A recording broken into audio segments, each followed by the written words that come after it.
एक ऐसी कौम है जिसके बारे में मैं आपको बता रहा हूं थोड़ी देर से, वो अगर उसको आपसे कुछ लेना होगा तो आप स्टील के गिलास की तो बात छोड़ दो, आपको अपनी बेटी देने से भी नहीं बचता, आपको अपनी बेटी भी दे देगा। इतनी मक्कार कौम है वो। और आप कहते देखो ना, हमारे यहाँ स्वाभिमान का अगर लड़का बाहर निकल जाए, हमारी बहन को देख ले तो बोले निकाल लो, कट्टा डाल मार देंगे इसको। और उनके मालूम भाई के भाई मेरी भागी जा रही है, बोले चलता है, उनको फर्क नहीं पड़ता। उनको फर्क ये पड़ता है कि हम हमेशा गद्दी में बैठे रहे और हमेशा हम शासन करें। और हम तो स्वाभिमानी व्यक्ति कि किसी ने चार भी गलती से कह दिया, बोले मार दो लाठी डाले को, कोई बात नहीं, अपनी का गन्ना पूरा इसमें चला जाएगा। वो नहीं करते ऐसे, वो तो उनको पीट भी लोगे तब भी बताएंगे नहीं, कहीं भैया ऐसे मजाक मजाक में मार दिए। उनको मालूम है कि जब हमारा समय आएगा, जब हमारा विधायक बनेगा, हमारा मंत्री बनेगा, तो इसी पे कोई केस लगा देंगे, सारा जेल में पड़ा जाएगा। अब दिक्कत यह है कि हमने तुमने कब में समझौता कर लिया। इसमें देखो एक नौजवान टीचर बैठे हुए मैं देख रहा हूँ, चेहरे शक्लें बढ़िया बढ़िया शरीर बना के रखा हुआ सबने, लेकिन दिक्कत यह है कि अगर दो आदमी भी आ जाए आपके गांव में और उन्होंने अपनी बात कहना शुरू की, आप सब भैया जी बाबू जी आ गए, सरेंडर करना शुरू कर देते। क्यों? मुझे आज तक नहीं समझ में आया। तुमको अपनी क्षमताएं नहीं पता, तुमको अपनी क्षमता ही नहीं पता कि मेरे पास में ताकत कितनी है। मैं आपसे गारंटी के साथ कहता हूँ, जिसने भी भीम आर्मी में मैं नहीं कह रहा मैं संगठन में जोड़ूंगा, मैंने पहला व्यक्ति का कहा था कि आप किसी भी संगठन में हो, आपकी मदद आपका भाई हमेशा करेगा। मैंने आपसे कहा नहीं कि आपने संगठन में आओ। संगठन में आने का फायदा यह है कि आपको किसी नेता की जरूरत नहीं है, पुलिस और कानून के लिए है, दरोगा और एसओ, ये तो हमारे लिए पदाधिकारी कभी समझते ही नहीं कुछ हवा में। ताकत यह है कि जब नीला गमछा डाल के खड़े हो तो आदमी समझ जाता है कि इसने कहीं न कहीं वो संविधान की किताब में से दो चार कांदे पढ़ लिए हैं, इसको कानून पता है, तो ये लड़ जाएगा, ये सवाल पूछ लेगा कि कैसे भाई किस जुर्म में इस पे तुम लेके जा रहे हो। और जब जवाब सवाल पूछ लेगा वो जवाब तो झूठा है, तो इसलिए वो डरते हैं, इसलिए वो सरेंडर। अब तुमने शरीर बना लिया, गाड़ी भी खरीद ली, सब कुछ खरीद ली, लेकिन मैंने कहा आपने आज तक वो इज्जत नहीं पाई। आप सोचो आपका मुख्यमंत्री बन गया और जिस मुख्यमंत्री को ये कह दिया जाए, और आप आखिरी बात पे यकीन न करना, तो अभी जो मैं चला जाऊं तो वीडियो एक डालना, अखिलेश यादव जी के दो बच्चे हैं, एक बेटा एक बेटी, उन बच्चों का दोनों का एक तथाकथित पत्रकार, उसका नाम भूल गया, नहीं तो मैं नाम से ही गाली देके कहता, उसका तथाकथित इसीलिए कह रहा हूं, उसने इंटरव्यू लिया अखिलेश यादव जी के लड़कों का। और जब उसने पूछा ऐसे माइक लगा के कि बेटा आपका नाम क्या है, तो वो इंग्लिश में बोले बढ़िया, तो पता है अखिलेश यादव जी के सामने उसने कहा, बोले अच्छा अब तो आप सबके बच्चे भी होशियार होने लगे। मतलब समझ रहे हो? मतलब समझे आप सबके, मतलब हम तुम शूद्रों के बच्चे भी इतने पढ़े लिखे कि इंग्लिश में बात करेंगे।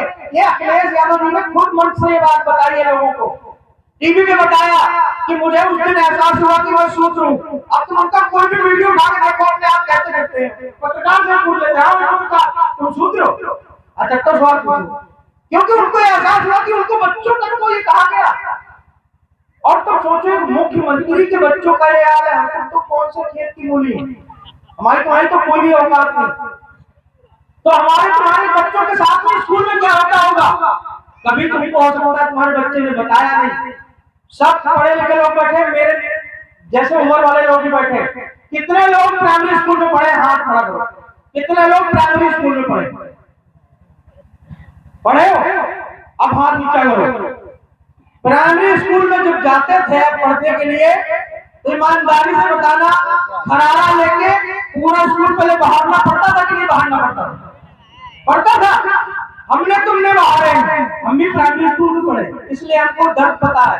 हम चांदी का चम्मच लेके नहीं पैदा हुए राहुल गांधी जैसे कि हमको ये पता नहीं, हमको सब पता है कि कहाँ पंडित जो स्कूल में हमारे हेडमास्टर थे पंडित जी, उनको पता रहता था कि ये दलित का लड़का है, हमारी मिट्टी का भंगी का लड़का है, तो इससे बाथरूम साफ करवा लेंगे, इससे खरारा वाला है बेटा सुनो, आज जो ना तुम बाहर हो गए और हम बड़े खुश होते थे कि आज बाहरने का मौका उसको मिला।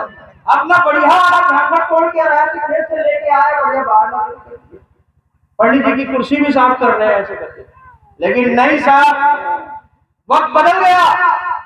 आज जिससे आपने झाड़ू लगवाया वो डॉक्टरेट हो गया, और जब उसने पढ़ाई की तो उसको पता लगा कि ये बाहरने का काम हमारा ही नहीं, ये तो किसी और का था।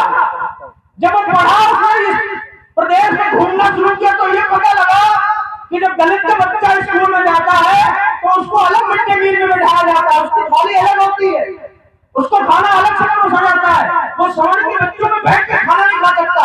और हद तक तब हो गई कि जब स्कूल में जो खाना बनाने वाली महिलाएं लगाई गई, अगर उसमें कोई दलित और ओबीसी समाज की महिला खाने बनाने वाली हुई तो स्कूल के बच्चों ने और उन बच्चों के माँ बापों ने ये कह दिया कि इसका खाना बनाया हुआ हमारे बच्चे नहीं खाएंगे।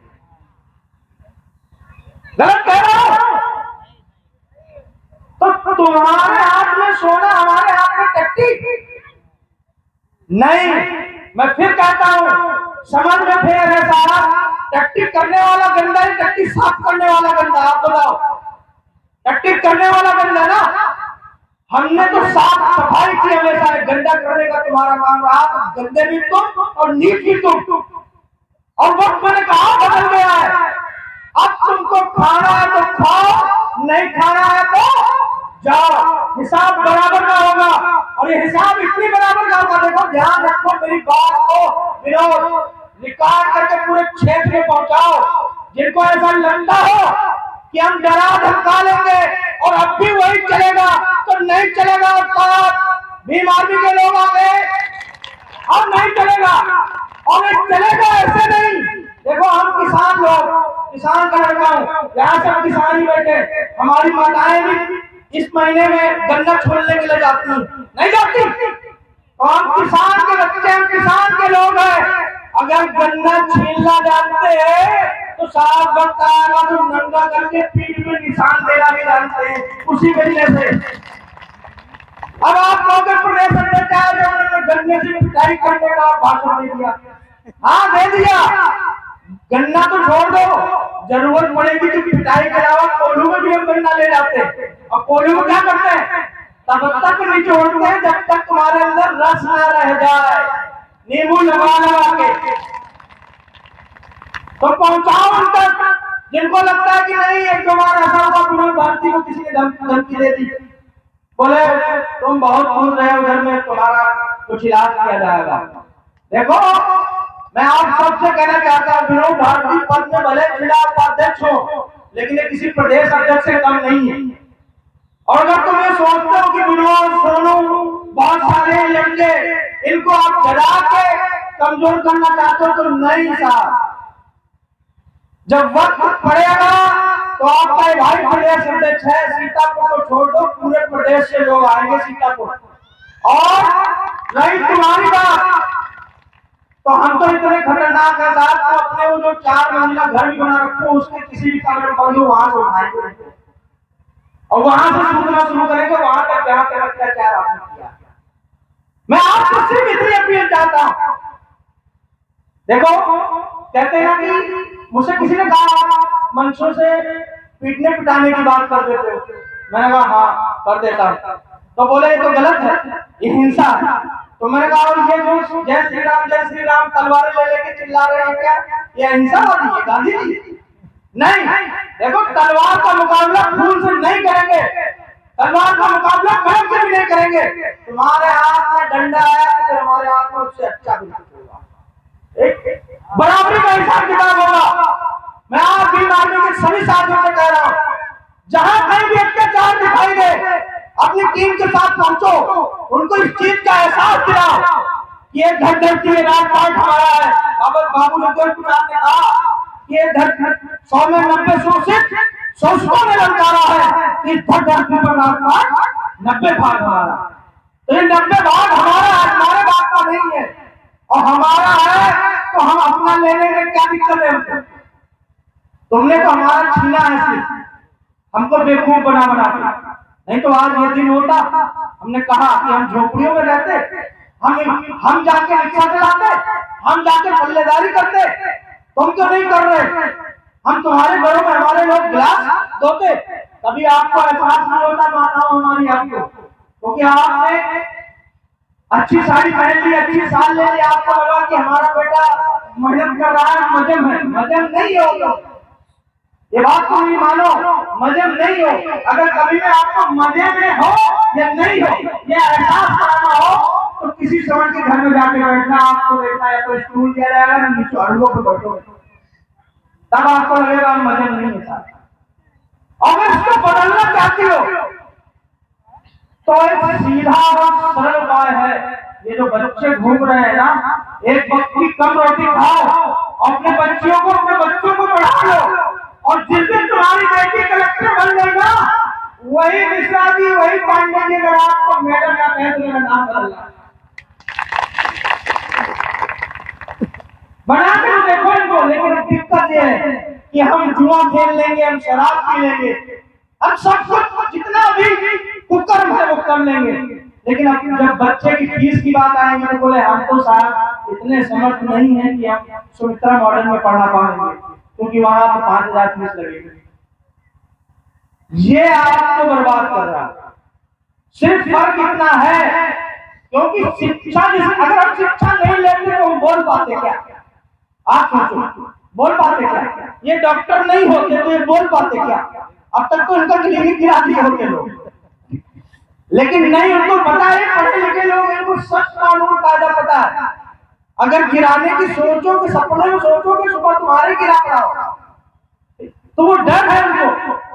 गांव के लोग खेती किसानी में इतने मशहूर हैं कि उनको यही नहीं पता कि देश में हो क्या रहा है। बोले मोदी जी ने 5-5 किलो अनाज दे दिया, और बेचारा क्या दे सकता था? बहुत भला आदमी, जुग जुग जियो बेटा, जुग जुग जियो जियो, तुम्हारे स्कूल खत्म कर दिया, जुग जुग जियो, जो तुम्हारे बच्चे ऊपर में पढ़ने जाते थे उनको स्कॉलरशिप मिलती थी, खत्म कर दिया। क्या आपको पता ही नहीं है? तुम रो दोगे अगर मैं पूरी बात आपको बताऊं, तो आप में सुनने की क्षमता नहीं है। अगर कहीं आप में होता, हमसे हाथ उठा के कहते भैया 2 घंटे हटेंगे नहीं, ये बैठे रहेंगे, तो मैं आपको अपनी असलियत बताता कि हमने क्या क्या दर्द देखे। और आपको जो मैं बात बता रहा हूँ, देखो इंटर तक पढ़ाने में कोई पैसा नहीं लगता, पैसा तो लगता है इंटर के बाद, जब आप बीटेक एमबीए कराने ले जाओ, इंजीनियरिंग कराने ले जाओ। तुमने आधे लोग तो इसमें बैठे हो, ख्वाब ही नहीं देखते, बोले मेरा बेटा जो डॉक्टर बन ही नहीं सकता क्योंकि हम गरीब हैं। लेकिन नहीं, हम भी गरीब हैं और हम डॉक्टरेट हैं, ये भी गरीब है, ये डॉक्टर है। हमारे पास नहीं गाड़ी वाली, कोई दूसरे की गाड़ी पे बैठ के आए, भैया लेके आए। हम अमीर नहीं है, गरीब हैं, और हो सकता है हमें हमारे मकान से ज्यादा अच्छा तुम्हारा सबका मकान बना हो। अब तुम कहोगे फिर पढ़ कैसे लिए? पढ़ ऐसे लिए कि सरकारी योजनाएं जितनी थी सबके बारे में जानकारी ले ली साहब। पता चल गया कि सरकार बहुत पैसा दे रही है पढ़ने का, लेकिन वो जानकारी हम तक नहीं आ रही। देखो हमेशा याद रखो, गलत चीजें आपको हमेशा पढ़ाई गई, गलत चीजें आप तक बताई गई, जो असलियत थी हमेशा वो छुपाई गई, वो कभी आपको लाया नहीं गया। ये सरकार दलित पिछड़ों को इतनी स्कॉलरशिप देती है कि आप पढ़ना तो पढ़ना, अपना घर भी उसने चला लोगे। मैं जब पीएचडी कर रहा था तो 32,000 रुपये महीने पाता था। कितनी? 32,000 रुपये महीने। ये सिपाही जो आते हैं तुमको डराते हैं, हमसे भी ज्यादा है। आप सोचो, जब मैं एमएससी कर रहा था 8,600 रुपये स्कॉलरशिप मुझे मिलती थी। आप कहोगे यार कौन सी, तो जो पढ़े लिखे लोग हैं आपको पता होगा, जीआरएफ की स्कॉलरशिप इस समय लगभग 40 से 45 हजार हो गई। 40 से 45 हजार महीना, साल की बात नहीं कर रहे। तुम में का ऐसा कोई बच्चा, ऐसी कोई बेटी नहीं जो नहीं पढ़ सकती, बस फर्क इतना है कि तुमको पता नहीं। ये देखो आपके यूनिवर्सिटी खड़े, इनके 2 बेटे हैं, इनका एक बेटा स्टडी पॉइंट हैदराबाद में पढ़ रहा है, वो भी फ्री में, वो हमारे बाप का स्कूल है क्या? बताओ राकेश भाई कैसे मैं समझ रहा हूँ।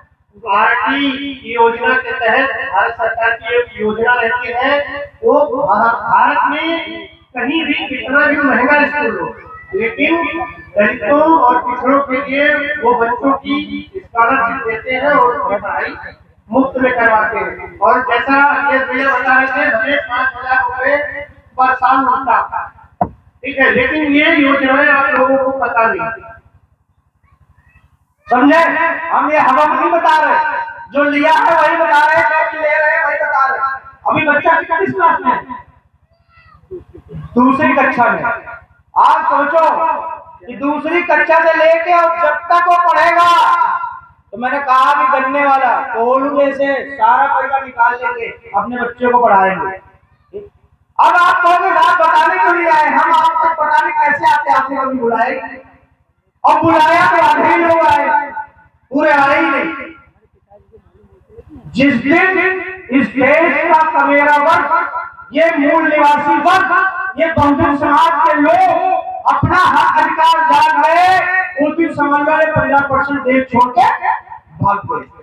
बनो, बाइबिल कहता है ईसाई बनो, कुरान कहता है मुसलमान बनो, बाइबिल कहता है ईसाई बनो, लेकिन मेरे बाबा साहब का संविधान कहता है इंसान बनो, इंसान बनो। 100 बार चमन महका, 100 बार बाहर आई, 100 बार चमन महका, 100 बार बाहर आई, लेकिन महफिल में रौनक तब आई जब जय भीम की आवाज आई।